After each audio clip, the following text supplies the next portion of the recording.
Maikli na nga ang buhay, pinapaikli pa natin sa pag-aaksaya ng panahon. Siguro self-explanatory na ito. Marami talaga tayong pag-aaksaya ng panahon na dapat may nagawa na tayo. Turuan mo kami na bilangin ang aming mga araw upang kami ay magkaroon ng pusong may karunungan. Papansin natin sa sulat na ito na binibigyang pahalaga ng taong ito na siya ay turuan na maging makabuluhan, maaari. May kwenta, may value ang bawat araw na darating sa kanyang buhay. Kasi sabi niya, turuan mo kaming bilangin ang aming mga araw upang kami ay magkaroon ng pusong may karunungan. So, makikita din natin sa ating pagbasa na nagmimithi siya na magkaroon ng karunungan. Actually, pag pinag-uusapan ang puso, magkakaugnay yan tainga, puso, tsaka isipan. Hindi yan nagkakalayo Habang tayo ay tumatanda, parang lalong umiikli ang buhay. Sabi ng isang author na si Victor Hugo, totoo naman, di ba? Habang tumatanda ang tao, parang umiikli ang buhay.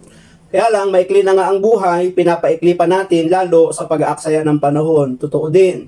So, papapansin natin na maikli na nga ang buhay ng tao, inaaksaya at inuubos pa sa mga walang kakwenta-kwentang bagay. Di ba?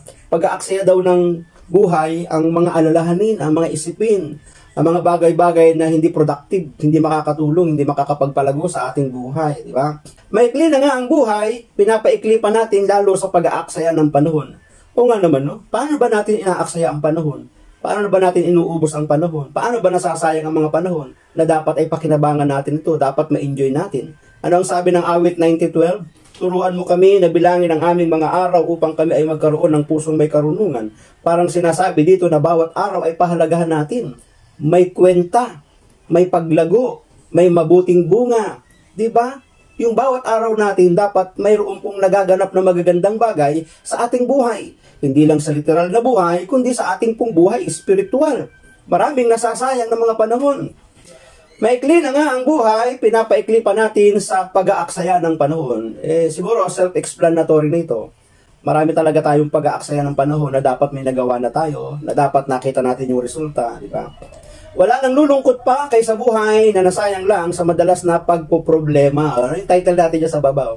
Sayang oras pag namomroblema lang tayo. Andiyan po sa baba.